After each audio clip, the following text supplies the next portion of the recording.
उत्तर प्रदेश के बुलंदशहर जनपद के गांव पिपाला में राष्ट्रीय जन आशीर्वाद यात्रा के तहत प्रदेश के मुख्यमंत्री योगी आदित्यनाथ पर निशाना साधते हुए जयंत चौधरी ने कहा, आवारा पशुओं के कारण किसान आत्महत्या कर रहे हैं, बैलों से किसान तंग आ चुका है। उन्होंने कहा, केंद्रीय राज्य मंत्री का फूल मालाओं से सम्मान हो रहा है, देश को प्रभावित कर रहे हैं, उनकी गिरफ्तारी की जानी चाहिए। साथ ही प्रदेश में पुलिस सुधार कार्यक्रम के तहत पुलिस भर्ती करने की शुरुआत करनी चाहिए। उन्होंने कहा, हमारे संकल्प पत्र में पुलिस सुधार के कार्यक्रम शामिल रहेंगे। साथ ही लघु किसान को जो किसान सम्मान राशि 6,000 दी जा रही है, उसे बढ़ाकर 12,000। साथ ही जिन पर भूमि कम है, उन किसानों को सम्मान राशि 15,000 दिए जाने की घोषणा की। ऑक्सीजन के लिए आप लोग धक्के खा रहे थे, लेकिन इनकी मौज हो रही। मोदी जी देश को ट्रिप पर ले गए, ऑक्सीजन की कमी। हमारे प्रदेश में बुलंदशहर में ही मुझे याद है, एक चुनाव होने जा रहा था, उसके पहले यहाँ उन्होंने दंगा भड़काने की कोशिश की। ये विषय मैं इसलिए आपको याद दिला रहा हूँ क्योंकि सुबोध कुमार जी को, उनके परिवार को अभी तक न्याय योगी जी नहीं दिला। लेकिन कुछ लोग कहते हैं योगी जी कानून व्यवस्था में बहुत सख्त है, गुंडों पे बाबा बहुत सख्त है। ये सच नहीं है। अपराध के आंकड़े देख लीजिए, पूरे देश में उन्होंने होर्डिंग लगा रखी है कि यूपी नंबर 1। यूपी नंबर 1 किस चीज में है? सबसे ज्यादा देश में हत्या के मुकदमे यूपी में दर्ज हो रहे हैं। सबसे ज्यादा किडनैपिंग के मुकदमे कहीं दर्ज हो रहे हैं देश में, यूपी में हो रहे हैं। महिलाओं के अत्याचार, दहेज से जुड़ी मौत, रेप जैसी दर्दनाक चीजें, घटिया चीजें कहीं हो रही है वारदात, तो हमारे यहाँ हो रही है। भूलना मत, जो हाथरस में किया गया, ऐसे मुख्यमंत्री जो कुलदीप सेंगर जैसे पापी विधायकों को साथ बगल में बैठाते हो, ये हमारी बहन बेटियों के आबरू को कभी बचा के रख नहीं सकते। ये सच्चाई है। हम पुलिस के संबंध में लोकदल क्या कर सकता है, कानून व्यवस्था को सुधारने के लिए आप लोग क्या कर सकते हैं, मैं अपनी बात रखना चाहता हूँ। 31 अक्टूबर को हम अपने घोषणा पत्र को जारी करेंगे, लेकिन क्योंकि इस विषय पे हमने गहरा अध्ययन किया है, आप लोगों के सुझाव लिए हैं, मैं जानता हूँ, हमने जो फैसला किया मैं आपके बीच रखना चाहता हूँ। पहले तो पुलिस में सुधार के लिए 2005 में सर्वोच्च न्यायालय द्वारा स्थापित प्रकाश जजमेंट जो प्रसिद्ध है, पूर्णतः जो सुप्रीम कोर्ट के जो आदेश थे उनको यूपी में हमारी सरकार बनेगी, हम लागू करेंगे। यूपी पुलिस के लिए जो बॉर्डर स्कीम सुनिश्चित, उनकी वर्किंग ड्यूटी कितने घंटे की है, 8 घंटे की है, 10 घंटे की है, सुनिश्चित हो। और ओवर टाइम भी हम अपने पुलिस में वर्दी पहने भाइयों को दिलाने का काम करेंगे।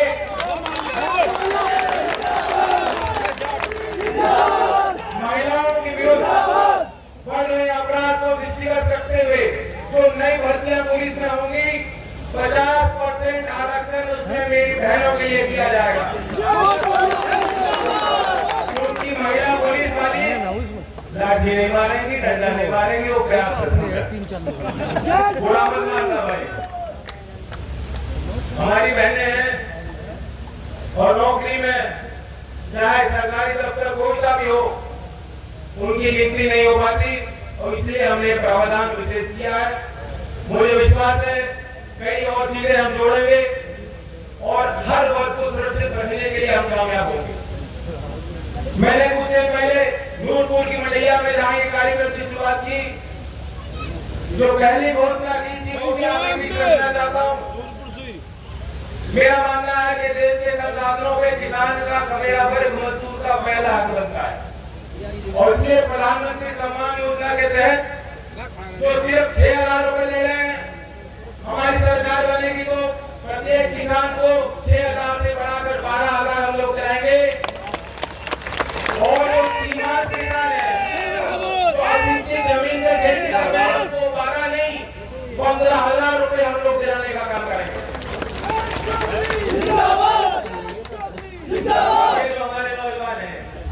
बुलंदशहर का जिला ऐसा है, यहाँ बहुत तरक्की के लिए आप लोगों ने, दुनिया का कोई कोना नहीं जो बुलंदशहर का कोई आदमी नहीं मिल जाता। ये आपकी मेहनत का फल है।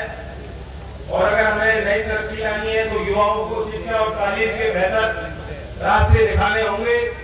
इसलिए हमने फैसला लिया, हमारी सरकार बनेगी तो दुनिया की जो सर्वोच्च 500 विश्वविद्यालय हैं, अगर हमारे पिछड़े और SC/ST कम्युनिटी से कोई बच्चा वहां दाखिला हासिल करता है, उनको स्कॉलरशिप देने का, उनकी फीस भरने का काम राज्य की सरकार करेगी। मजदूरी करने जाते हैं, उनके लिए कुछ नहीं, कोई सुरक्षा कवच नहीं, उनकी नौकरी कभी पक्की नहीं होती, उनके परिवार के पालन पोषण की उनकी चिंता उनको निरंतर सताती है। इस बंदी का सबसे ज्यादा नुकसान किसी वर्ग पे पड़ा है तो गरीब मजदूर पे पड़ा है। और इसलिए माननीय काशीराम जी की प्रेरणा लेते हुए हमने फैसला किया, हमारी सरकार बनेगी तो शहरी क्षेत्र में नरेगा के तर्ज पर मजदूरों की आय सुनिश्चित करने के लिए राज्य सरकार योजना लाएगी। मैं चाहता हूं, ये तो चंद घोषणा है, लेकिन इस बात पे आप निगाह रखना, ऐसा नहीं है कि संसाधनों की कमी है, लेकिन जो लूट हो रही है, जो भ्रष्टाचार हो रहा है, जो आपके पैसे का दुरुपयोग हो रहा है, जो पूरे देश को काट लिया योगी ने अपनी तस्वीर लगाकर, ये अनावश्यक जो फिजूल का खर्चा हो रहा है, इस खर्चे पर अगर हम लगा देंगे तो पर्याप्त संसाधन मिल जाएंगे कि हम जो वादा कर रहे हैं, जो घोषणा कर रहे हैं, उनको लागू कर पाएंगे। और वैसे भी आप जानते हो, चौधरी चरण सिंह जी को आपने देखा, चौधरी अजीत सिंह जी को आपने देखा, जो वो कहते थे उससे ज्यादा वो करके दिखाते थे। इसलिए ये मत कहना, ये मत सोचना कि जो हम कह रहे हैं वो करेंगे नहीं। विश्वास कीजिए, इस मंच पे विश्वास कीजिए, ताकत दीजिए अपने भाई को, ताकत दीजिए अपने किसान और मजदूर वर्ग को, ताकत दीजिए उन नौजवानों को तो हमारे बीच के, कि हम उनको हक दिलाएं, उनको न्याय दिलाएं। और इसलिए सब लोग अंत में जहां हैं वहां खड़े होकर 2 मिनट का हम लोग मौन धारण करेंगे अपने शहीद किसान भाइयों के और जवानों की स्मृति में। ओम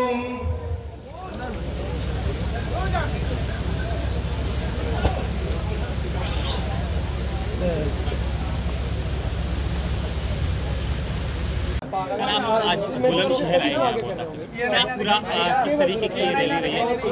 आशीर्वाद पथ कार्यक्रम के तहत उत्तर प्रदेश के विभिन्न जिलों में कार्यक्रम हो रहे हैं। जो चौधरी चरण सिंह जी की कर्मभूमि रही, चौधरी अजीत सिंह जी की कर्मभूमि रही, उन लोगों के बीच में जा रहा हूँ, उस जमीन को सींचने जा रहा हूँ।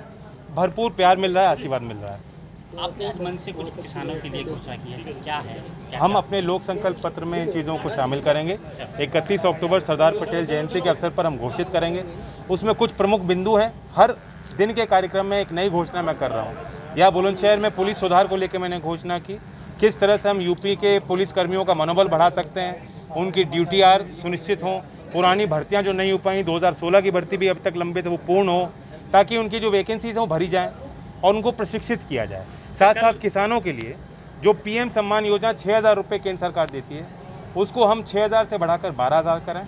और सीमांत और जो किसान सीमांत और असिंचित ज़मीन पर खेती करते हैं, उनको 15,000 हम दिलाएंगे।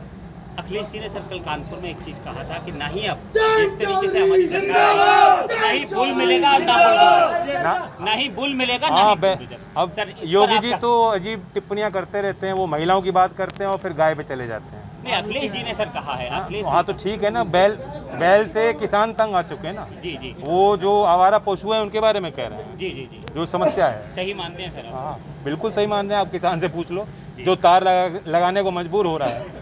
और कई किसानों ने आत्महत्या करी क्योंकि उनकी पूरी फसल को नष्ट कर दिया आवारा पशुओं ने। ये छोटे जो पशु हैं किसने छोड़े हैं खेतों में? योगी बाबा ने तो छोड़े हैं। लखीमपुर खीरी पर सर एक क्वेश्चन पूछना चाहूँगा, जिस तरीके से सर गिरफ्तारी भी हो चुकी है, लेकिन विपक्ष का ये कहना है कि नहीं, गिरफ्तारी अभी नहीं हुई। मंत्री जी खुले घूम रहे हैं, मंत्री परिषद में उनका पूरा सम्मान है। दिल्ली में बुलाकर उनको जो है फूलमाला से स्वागत किया जाता है, उनका फैसिलिटेशन हो रहा है। और वे कहीं ना कहीं षड्यंत्र में भी शामिल थे और आज भी केस को प्रभावित करने में जुटे हुए हैं। अगर गिरफ्तारी नहीं हुई सर और आज इस्तीफा नहीं दिया गया तो क्या ये आंदोलन तेज होगा? जिस सरकार में ऐसे लोगों का सम्मान होता है, सरकार बदल देंगे। धन्यवाद।